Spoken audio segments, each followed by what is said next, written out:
Halo teman-teman semuanya, sebelum kita lanjut nonton videonya, saya ingin informasikan satu hal kepada Anda semuanya. Bisa kita tarik kesimpulan dari sekian banyaknya video yang saya upload, bahwasanya tujuan kita pada dasarnya adalah mencapai kebahagiaan. Dengan bahagia kita bisa mencapai segalanya yang kita inginkan. Tetapi untuk bahagia tidak sesederhana seperti apa yang kita pikir, karena boleh jadi di dalam diri kita masih ada sebagian hal atau sebuah kejadian yang masih sangat melekat, dan itu kejadian negatif. Sering saya sebut dengan istilah luka batin atau kesedihan atau penyakit hati. Dan jika semua itu masih berada di dalam diri kita, maka kebahagiaan akan semakin jauh untuk kita dapat. Perlu cara-cara khusus untuk mengatasi luka batin tersebut. Perlu cara-cara khusus untuk mengatasi kesedihan tersebut. Untuk itu saya mengundang Anda untuk mengikuti kelas healing atau kelas penyembuhan luka batin yang akan saya adakan pada tanggal 11 Juni secara online. Untuk pendaftaran dan informasinya kamu bisa langsung klik link yang ada di deskripsi. Saya tunggu pendaftaran Anda. Kita akan selesaikan semua permasalahan batin Anda hingga benar-benar Anda mendapatkan kebahagiaan itu. Assalamualaikum warahmatullahi wabarakatuh. Waalaikumsalam warahmatullahi wabarakatuh. Alhamdulillah, puji syukur kita panjatkan kehadirat Allah SWT. Alhamdulillah. Karena kita bisa dipertemukan kembali di channelnya Gus Baraja, channel motivasi, channel edukasi, channel untuk meningkatkan kualitas diri kita. Nah, kita sekarang masuk ke sesi Gus Baraja menjawab. Baik, kita dalam menjalani hidup ini kan pasti tidak lepas ya, atau pasti ingin hidup kita bahagia. Namun yang menjadi pertanyaan, kok kelihatannya kok untuk bahagia itu kok susah ya, atau banyak dari teman-teman itu pengen bahagia tapi nggak tahu caranya. Padahal fitrahnya kita sebagai makhluk ciptaannya Allah itu tentunya pasti hidup untuk bahagia ya. Atau bahkan mungkin keinginan kita lah ya, tujuannya untuk bahagia. Tujuan kita pasti ingin bahagia, namun kok sepertinya susah gitu. Nah, kalau yang saya tangkap nih, salah satu yang menyebabkan kita susah bahagia itu ternyata kita masih menyimpan luka batin. Itulah yang menyebabkan kita susah bahagia. Nah, kalau menurut pandangannya Gus Baraja sih mengenai fenomena ini, apakah memang berhubungan antara kebahagiaan dan luka batin? Bismillahirrahmanirrahim. Assalamualaikum warahmatullahi wabarakatuh. Alhamdulillahirabbil alamin. Allahumma shalli wa sallim wa barik ala hadan nabiyil karim sayyidina wa nabiyyina wa syafi'ina wa qurrata a'yunina wa maulana Muhammad. Allahumma shalli wa sallim wa barik alaihi wa ala alihi washabbihi.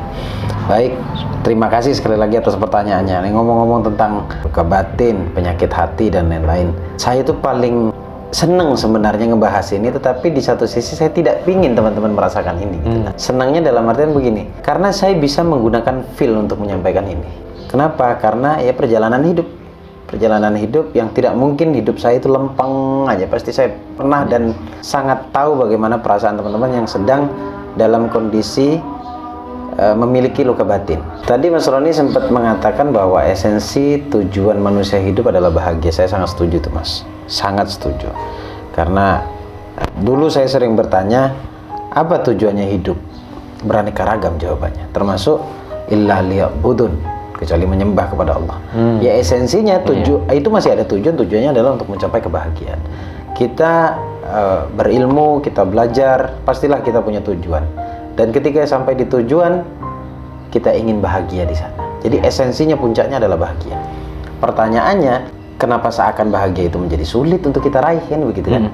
Ya itu pertanyaan banyak orang sebenarnya. Dan saya kalau mau ditarik ke paling dasar itu sebenarnya apa penyebabnya luka hati, penyakit hati, luka batin, dan lain-lain yang dirasakan kesedihan, apa sih penyebabnya?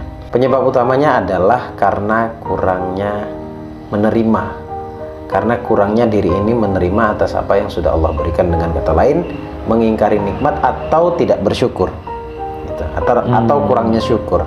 Mungkin akan timbul pertanyaan, apa hubungannya syukur dengan luka batin? Begini, apa-apa yang tidak bisa kita syukuri dengan baik itu akan memunculkan banyak masalah di sana. Contoh kecil, kalau ngomongin kebahagiaan, ngomongin luka batin itu kayaknya lebih dekat kita ke arah cinta Mas, lebih dekat ke arah sana. Karena biasanya konflik atau luka itu terbangun karena kita punya hubungan dengan orang yang bersangkutan.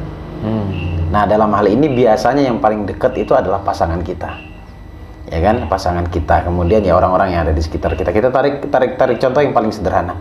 Kenapa kok pasangan kita? Ketika kita tidak bersyukur dengan keberadaan mereka, Mas, ya, dengan keberadaan mereka. Misalkan saya nggak bersyukur dengan keberadaan istri, akhirnya yang muncul adalah masalah, Mas. Akhirnya mulailah saya membandingkan dengan perempuan lain. Karena apa? Karena tidak mensyukuri keberadaan istri. Kalau misalkan kita bersyukur atas keberadaan istri, udah nggak akan ada konflik. Adapun konflik, kita memahami konflik itu pasti ada, cuma bukan konflik yang memicu timbulnya atau munculnya luka batin atau penyakit hati itu sendiri. Jadi tidak sesimpel apa yang seperti kita pikirkan. Ternyata syukur, kalau kita nggak bersyukur, maksud saya, atas apapun yang kita miliki, menimbulkan rasa ketidakpuasan, kurang terus. Nah, ini kalau kita mau hubungkan kepada abundance atau keberlimpahan, ini kan tertolak, Mas. Sementara di video sebelumnya kita menjelaskan bahwa vibrasi positif, vibrasi keberlimpahan itu hanya bisa didapat ketika melalui pintu syukur, gitu. Jadi jawaban saya sederhana seperti itu. Jadi sebab syukur, tapi mungkin bingung juga ya mau bersyukur sebenarnya itu seperti apa sih, kan gitu. Silakan, Mas Ron. Pintu pertama ini syukur yang seperti apa agar memang kita itu bisa bahagia atau setidaknya kita terhindar dari luka batinnya. Oke. Semalam kita ngobrol panjang bab syukur itu, ternyata tidak sesederhana seperti apa yang sering kita katakan, sering kita lakukan, baik itu di seminar maupun di offline ya. Memang secara kontekstual, secara konteks kita mensyukuri apapun yang kita miliki, baru nanti akan Allah tambah. Mulailah kita bersyukur karena masih diberikan kesempatan bersyukur, karena masih diberikan kesempatan merasakan rasa syukur itu. Agak jelimet kalimat saya ulangi ya. Bersyukur yang paling utama adalah bersyukur atau berterima kasih karena Allah masih memberikan kesempatan dan merasakan rasa syukur itu sendiri. Karena ketika rasa syukur itu Allah ambil, misalkan auzubillah min dzalik, ya semuanya kita nggak bisa ngerasakan. Akhirnya serba kekurangan. Anugerah atau hadiah dari Allah atau keajaiban dari Allah yang diberikan kepada kita, kita nggak mampu mensyukurinya, nggak mampu menangkapnya. Karena rasa syukur itu Allah cabut. Bayangin coba, ya, jangan dibayangin sih kalau itu.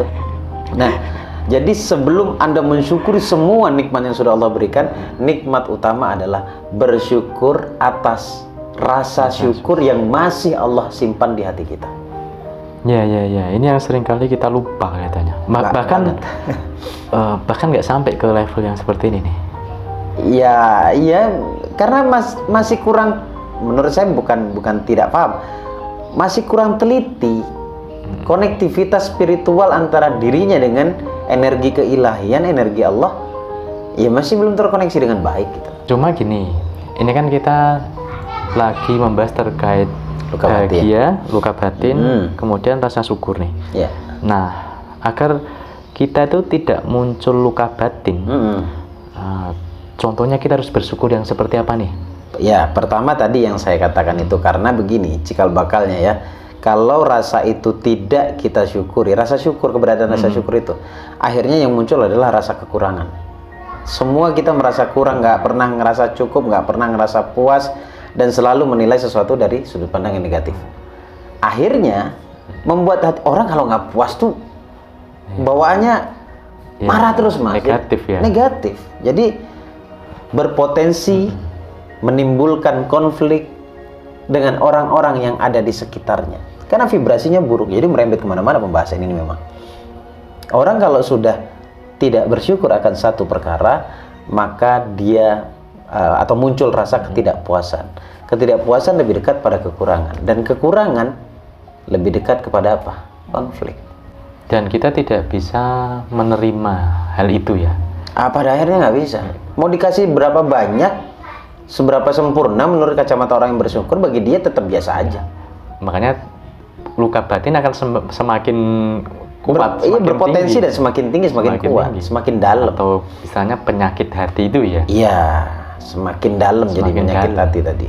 Cuma kan banyak yang bertanya, lantas bagaimana solusinya, Gus? Kan? Solusinya ini yang emang perlu kita tahu nih, apa yang harus kita lakukan biar kalau misalkan hal itu terjadi, kita caranya gimana nih? Ya, tadi kan kita bicara sebab ya. Ya. Sekarang bicara penanggulangannya gimana? Penanggulangannya adalah sebab itu sendiri. Nah, cuma begini, harus tahu dulu tipe-tipe orang bersyukur atau efek dari orang bersyukur yang muncul adalah rasa puas. Thank you, terima kasih kepada Allah. Kemudian kalau sudah thank you muncul, berarti hatinya berlimpah. Orang kalau berlimpah lebih cenderung mencintai. Orang kalau sudah cenderung mencintai, adanya konflik sekalipun, dia akan cenderung memaafkan. Sebenarnya ada urutannya begitu. Makanya ilmu paling penting ya, bukan saya nggak ngomong yang terbaik karena ilmu Allah itu terus berinovasi. Yang paling penting ilmu dasar adalah meningkatkan kualitas syukur. Pada akhirnya semuanya akan terselesaikan. Ya. Lalu cara bersyukurnya gimana, Gus? Ya kembali secara teknis. Saya, Mas Roni dan Anda yang nonton, saya nggak tahu jam-jam kita tenang itu jam berapa. Kalau saya bisa tentukan jam tenang saya lebih memilih malam. Mas Roni tahu sendiri. Di tengah malam saya duduk sendiri, itu bagi saya adalah bentuk cara saya berkomunikasi dengan Allah dan melihat banyaknya kebesaran dari Allah. Malam duduk, ibarat kayak orang ngaji, tapi bukan ngaji seperti pemaknaan dasar yang Anda tangkap. Ngaji itu saya membaca hidup saya. Iya ya Allah, ternyata pada akhirnya finalnya pasti baik. Endingnya pasti baik. Jadi cenderung saya, alhamdulillah ya Allah. Bahkan Mas Roni, sebagai tambahan, kalau bersyukur atas apa yang kita miliki itu baik, itu lumrah, itu wajar, walaupun tidak banyak orang melakukannya. Iya. Tapi level syukur terbaik tertinggi adalah ketika menurut sudut pandangmu negatif, tapi tetap engkau mampu berterima kasih kepada Allah. Iya. Jadi diucapkan objek-objeknya. Iya, Saya punya ini. Saya punya sahabat Mas Roni juga. Saya bersyukur ya Allah, karena tidak semua orang bisa mengimbangi saya, Mas. Gitu. Tidak banyak orang yang bisa cocok dengan saya dalam artian cara berpikirnya ya. Nah, Mas Roni dekat, saya pun bersyukur dengan keberadaan Mas Roni. Saya bersyukur dengan keberadaan yang ada. Saya bersyukur dengan adanya jajan seperti ini. Ketika saya bersyukur, nggak tahu kenapa ada ketenangan di sana, Mas. Itu prosesnya di sana. Ada kayak kita terkoneksi dengan Allah juga ya? Iya, sebenarnya iya secara energi, tapi kan tidak semua orang akan peka di sana, Mas. Oh iya. Tapi tandanya adalah dengan tenang itu ya. Tenang. Hati kita tenang, iya. Damai. Dan kebanyakan kalau orang tenang, terutama yang muslim, pasti mendahulukan zikir, ingat. Ingat siapa dirinya, ingat anugerah dari Allah, kebesaran Allah. Kalau dibilang ingat Allah, nanti mencari-cari wujud Allah. Tapi menurut saya, untuk level saya yang rendah seperti ini, saya akan mengatakan mengingat Allah adalah mengingat kepemberian Allah, mengingat kebesaran Allah. Itu nikmatnya tiada tara udah, Mas. Iya. Betul. Luar biasa. Silakan Mas. Ini semoga menjawab. Menarik sekali nih, karena memang seringkali kita ingin hidup bahagia, tetapi kita malah lupa bersyukur. Malah sebenarnya sesederhana itu ya. Iya. Kalau ingin bahagia, berarti tingkatkan kualitas syukurmu. Iya, betul. Kalau ada luka batin, yaitu maafkan. Iya. Ridho dengan betul. ketetapannya Allah. Iya. Inilah yang harus aku jalani dalam hidup ini. Karena kita hanya sebagai hamba kan itu ya. Malah saya punya pertanyaan, teman-teman bisa jawab nanti di kolom komen. Ramai kan? Semakin ramai yang komen, semakin antusias kita buat konten, buat video. Apa sih definisi bahagia itu? Apakah loncat-loncat? Apakah kegirangan, lupa diri? Atau gimana? Apa esensi bahagia itu? Nanti teman-teman boleh jawab. Iya. Nah, saya juga punya jawaban sebagai referensi dari saya. Tetapi misalkan Anda berbeda mendefinisikan bahagia, itu biasa. Perbedaan pendapat itu biasa. Menurut saya bahagia itu bukan loncat-loncat. Nah, kelihatannya perlu dibahas di video berikutnya. Boleh. Kita bahas di video berikutnya. Ramaikan dulu. Kemudian jangan lupa, saya tunggu like-nya. Tunjukkan bahwa Anda suka dengan konten-konten yang ada. 1000 like. Nah, kita bahas lebih dalam lagi setelah itu. Baik. Kalau teman-teman pengen hidupnya bahagia, kemudian bisa terbebas dari luka batin. Ya. Kebetulan sekali Oh iya. besok Sabtu ya, tanggal 11 Juni kita ada terapi atau healing penyembuhan luka batin Secara online. secara online. Nah, ini untuk membantu teman-teman yang kesulitan bagaimana melepaskan luka batin. Itu. Karena saat kita nih belum bisa menerima kondisi kita yang itu ternyata membuat kita luka, kita susah bahagia loh. Banget. Kita susah bahagia, padahal hakikatnya kita melakukan apapun pasti ingin bahagia.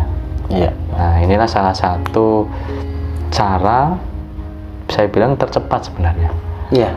Cara cepat kita bahagia itu adalah selain dengan meningkatkan kualitas syukur, kita harus bisa menyelesaikan luka batin yang ada. Kalau teman-teman pengen belajar secara online, ya besok Sabtu bisa ikut. Caranya gimana? Tinggal klik link yang ada di deskripsi. Betul. Sampai jumpa lagi di edukasi-edukasi berikutnya, tetap di channelnya Gus Baraja. Saya pamit, terima kasih banyak. Saya Roni. Saya Gus Baraja, Al-Fakir Al-Dhaifillallah, miskin ilmu lemah dalam pengetahuan. Mohon pamit. Assalamualaikum warahmatullahi wabarakatuh. Sampai ketemu di video berikutnya.